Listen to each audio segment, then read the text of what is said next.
Good morning, namaste, and welcome back to my channel. So this morning I woke up in Mysore, so this is the first full day in Mysore. So today I'm off to Chamundi Hills. So from my hotel area I took an auto rickshaw to the city bus stand. It's only about a couple of minutes in a rickshaw, if that. And that cost me 60 rupees. I'm now on the 201 bus and it's going to go from here, the city bus stand, to Chamundi Hills. It's 10 kilometers away and the cost of the bus is just 35 rupees.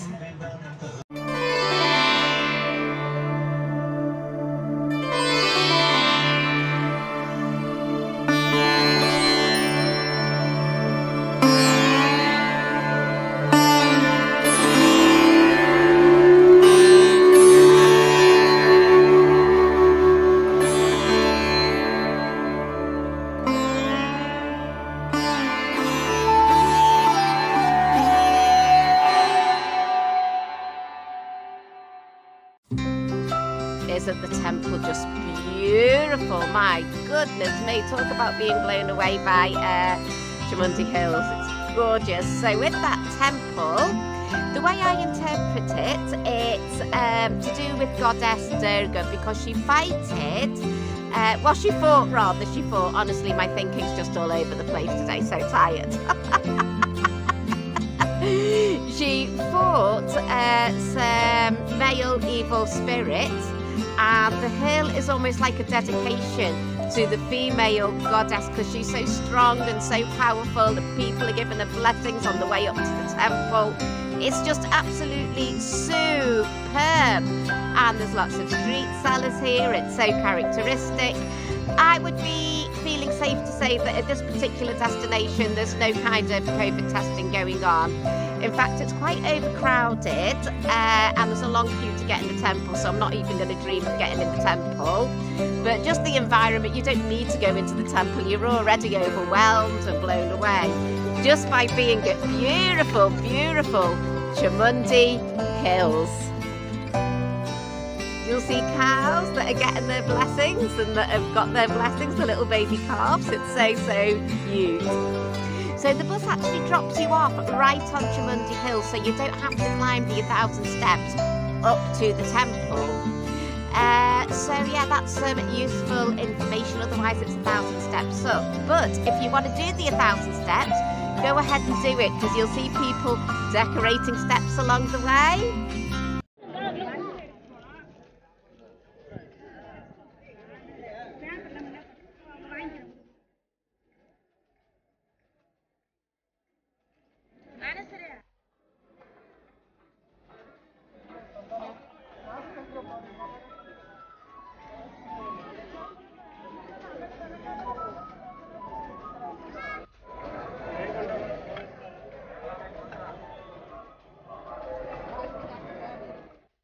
So they are selling temple offerings on Chamundi Hill. So of course people are buying and then they take them into the temple and offer them to the god.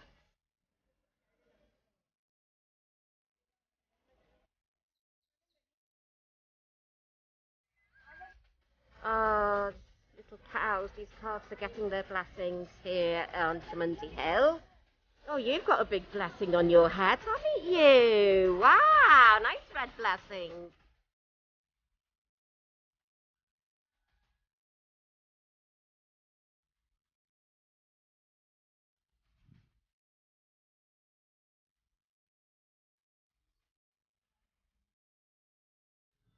And on Chamundi Hill, we have the viewing point of the whole of the city. Wow, because it's such a large city, and from here you can see it all amongst the scenery of the hills. Isn't that incredible? Wow.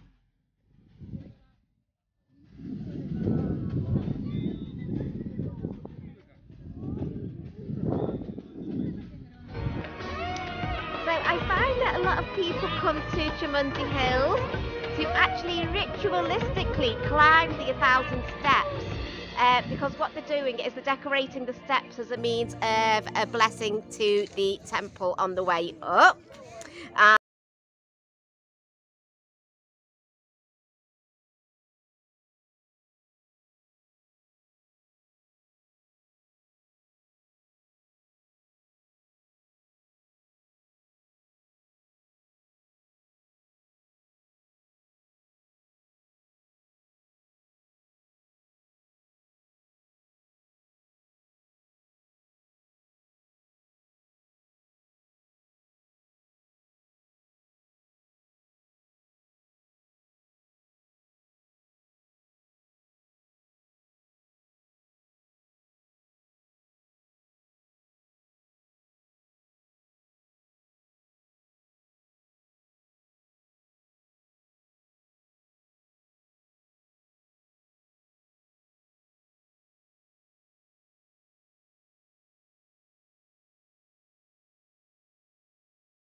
Singing to Mummy, so sweet, and I think that could be Daddy.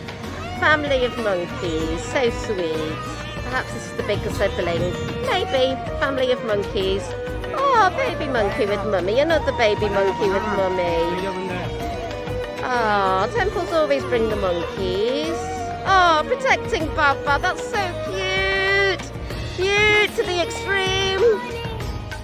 I think this little one's trying to escape his Mummy, but Mummy wants to hold him back. Oh, Mummy cuddles now. Sweet, sweet.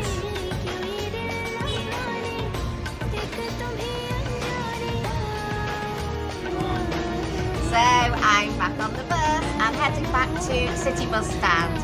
Who knows what's going to happen for the rest of the day?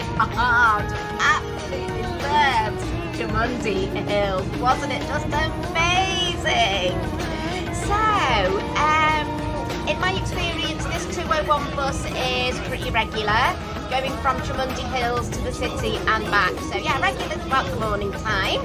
So if that's what you want to do and that's what you want to get, it's simple to do, so that's really good, and it'll save you a fortune because it will certainly cost you a lot more in an auto. Then they'll insist on you paying for waiting time, whereas the buses are far more flexible and you've got your freedom, and often the auto rickshaws will give you a time limit on how long you can stop here, and again you can be flexible without waiting, you know, a rickshaw waiting around for you. So yeah, I would recommend that bus. Hi, so I've just on another bus now and it's a bumpy ride. So I got from Chamundi Falls to the Mysore City Bus Stand, and from Mysore City Bus Stand I got another bus to another bus stand, which is only about 2 minutes on that bus.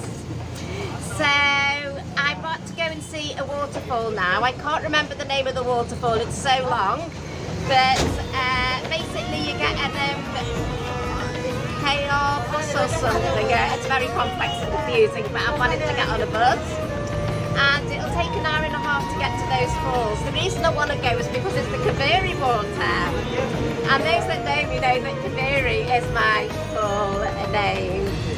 So it takes an hour and a half on this bus. It costs 65 rupees.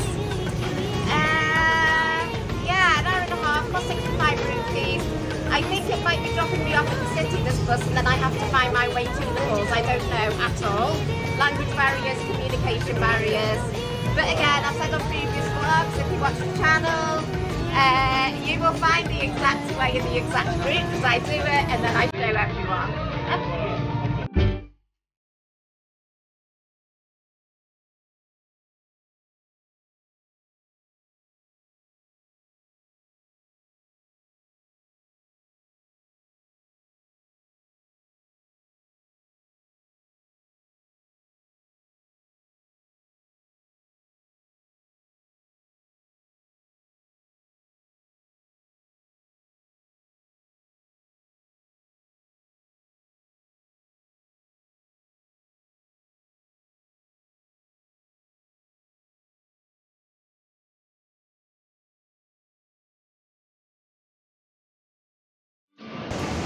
I feel as if Kaveri Falls are my falls because of the name of the river. Isn't it spectacular?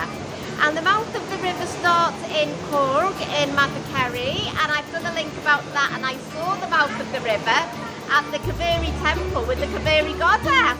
Wow! And I will link that vlog above. And what these waters are doing is, first and foremost, they were created by monsoon, that monsoon magic. Really, it's beautiful. And then it is magical because it provides the water for the local people. In fact, local people actually fight over the water because they need the water, and it's very, very pure, and it's also very sacred. It's very spiritual water. People drink it, people bathe in it, they cook with it. So shanty, shanty, shanty, Om Namah Shivaya.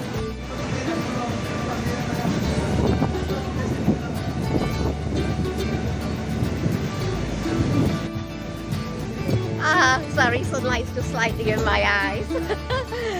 It's fabulous to see that there's also a temple here. That was a pleasant surprise because I thought it would just be a waterfall. So about the bus, yes, it did drop me off at the waterfalls, bonus, and it was actually at the bus stand, and then it's about a 2-minute walk then to the falls, which is nothing. So yeah, very easy to do from Mysore. So what I will do is, because I can't pronounce the name of the waterfalls and it's long, I will put the name of the waterfalls in the description box below for you.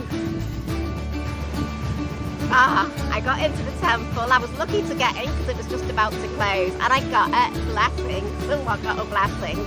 So this is the Rum Temple. So Rum is a goddess, and she's a goddess of protection. So perhaps she's trying to protect these falls that are behind me, because people do fight over the Kaveri River and the Kaveri Falls. So perhaps that's what she's trying to do, or maybe she's my protector because I am Kaveri. So it is amazing how the mouth of the river is all the way in Cork, and I've been to Cork, and then it falls down through Karnataka, which is where we are in Mysore, and then into Tamil Nadu. And yeah, people are so after this water. So I think it's amazing, the monsoon, because this is what it creates, these incredible waterfalls. Although it's a nightmare and it can be very dangerous, it does give some beautiful creations. And on the way here, I saw people working in the rice fields, and if it wasn't for the monsoon, then they wouldn't be able to have their crops and work in the rice fields. So it is really important, the monsoon time. So what I'll do is I'll try and film the rice fields on the way back when I get my bus back to Mysore City, which is where I'm staying at the moment.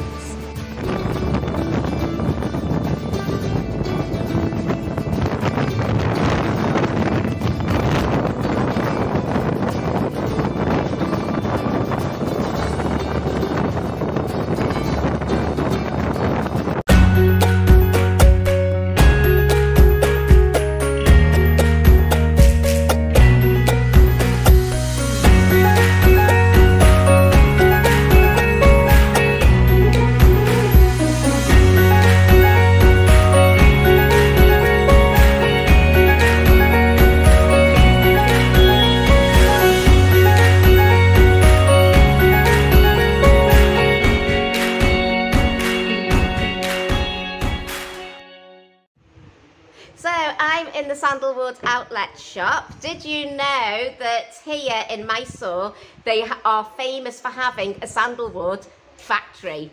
Sandalwood is amazing because I think it's very soothing for the skin. Sometimes I mix it with coconut oil and turmeric and then put it on things like mosquito bite, and it's just very, very calming simply because it's cooling. At the temple they give you like a sandalwood bindi just to cool the head down for when you're very stressed and hot-headed. So it's sort of like, it's very calming, very natural. So I bought a small pack of the sandalwood treatment. As lovely as the sandalwood face mask is, I do think it's purely natural. It's lovely. It's starting to peel off a bit and I'll give it a good wash. I think my skin will be amazing. But don't be silly like me and fall for that sandalwood factory outlet trick. I got into a tuk-tuk and I told them that yesterday from the same place to go home to my hotel, because I wanted to get back to my hotel, I said I paid 60 rupees and he goes, I'll only charge you 50. Why don't you go and see the sandalwood outlet? Well, he said factory, it was just an outlet, so he lied to me anyways. I got in there and it was lovely, although they pressurised me to buy lots of soaps, which I cannot afford at all. It's Corona time. So everything was fine within the shop, but then he was trying to get his tuk-tuk started. Said, come in, come in. And I said, I'd like to go back to the palace because, oh my God, it was so lit up. And of course the street were vendors. And then he goes, now you pay me 200 rupees. And I said, no way. We agreed that you would drop me off at the sandalwood factory. He was obviously getting commission if I did a big buy. He was probably angry because I didn't. And so he dropped me back at the palace but insisted that it was 200 rupees. In the end I got it down to 80, although it was 50 initially, and I didn't go back to the hotel, but the palace was nearer the hotel, so it should have really been less than 50 rupees. So just don't fall for these silly little tricks. I'm glad I went, and I'm glad that I sort of like bought that sandalwood. Not that, you know, I really wanted to buy anything here or pay twice for a tuk-tuk, because now I've got to pay for another tuk-tuk home. But at least I've got the opportunity. I saw the palace, look at the bright side when it was lit up, and the street vendors near the palace. It's gorgeous. Excuse me, which I wouldn't have done if I went straight home. So just be a little bit careful and on your guard. If you want to go straight home, you go straight home. So yeah, just be careful of these tricks, because you do need to get an auto rickshaw home because it's dark, and if you're a woman travelling on your own. But yes, don't fall for every trick in the book. I don't fall for every trick in the book, but I fall for the odd one, because I think businesses here have got A-levels in manipulative skills, and I'm sorry to say that, but sometimes you just get really, really pissed off when you've been in India this long and you think that. But anyways, I think it's standard for India, so I should be more tolerant perhaps. So anyways, let me enjoy this evening. Oh, the palace tends to light up at night time. Isn't that just beautiful? And the surrounding areas with street vendors is amazing. Oh, street vendors doing some lovely cooking. Yeah.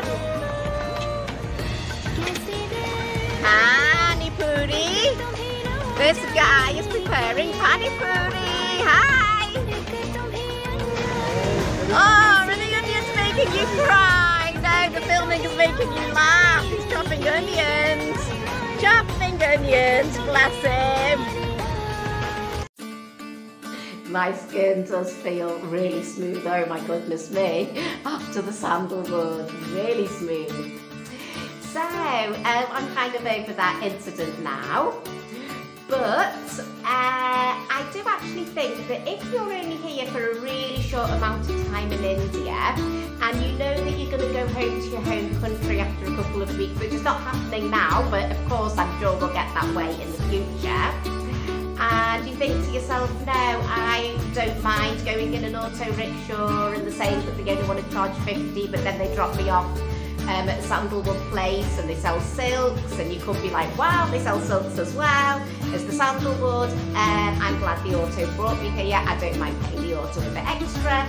That's fine. Some people will come here with a much bigger budget. Some people will come here with an open budget even. But I think perhaps some business people may need to recognise that the type of traveller that the coming now are more the budget travellers. A lot of people do, especially when you go to a bus stop. But I think in the future, you know, especially people who could be really frightened of India and would rather have that one-to-one and an auto rickshaw and don't mind paying a little bit extra and would rather do that than get the bus. Of course, that's fine, and you can negotiate the prices as you go. And what I see as a little bit, they didn't tell me about that. You may see it as a big adventure, you may see it a little bit as off the beaten track, and you might not mind the prices mounting up. A lot of people don't. I've travelled with people like that, and they're more than happy, and that's fair enough, but that's not the sort of travel that I can afford to be at the moment. So any business people that are watching this is just a little bit of feedback, and of course you will make up your money when the tourists do come back, but at the moment it's just a bit of a recognition that you need.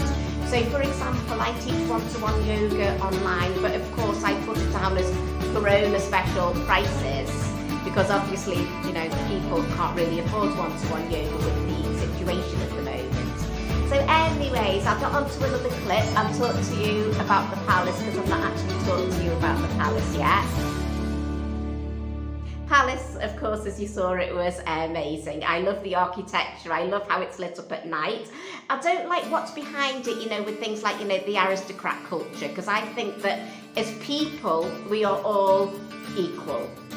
So, but I do really appreciate the architecture and how it's lit up, and how people who really don't have much have got very small vending businesses, and that's really sweet, and you know, they really don't rip you off. Those places are very cheap, and that was a lovely, lovely thing. And another thing is in the past, when it came to yoga, because Mysore's major yoga land, and of course I'm a yogini, so this is something I'm really interested in, is that it was only the upper classes that could access the yoga. But nowadays, of course, you can access it through all the classes. And of course, I don't like this aristocrat thing. I don't like the class system. I would rather that we were all equal as people. But I think yoga has really moved on now. It doesn't matter who you are or what you are. Somehow you can access yoga. Not fully, but we're certainly getting better, and we're certainly not like the olden days. So anyway, I think I will end the vlog here today. It's a long one, it's a big one. It's quite intense for me, I guess, because it's been a lot of filming, a lot of travel information, which I love bringing to you, and I love bringing you all the content and all the tips. And how to keep yourself safe, and of course be very careful about being manipulated in India, especially being a woman on your own and travelling solo. You're always that little bit more vulnerable, so always be a bit more aware. So thank you all very much for watching. I'll be back in Mysore again tomorrow. Shanti Shanti Shanti, Om Namah Shivaya. So if you like the content, then you're welcome to subscribe if you like. So thank you, and see you soon. Bye for now. 2, 3. Welcome to Mysore. Thank you. Hi. Hi.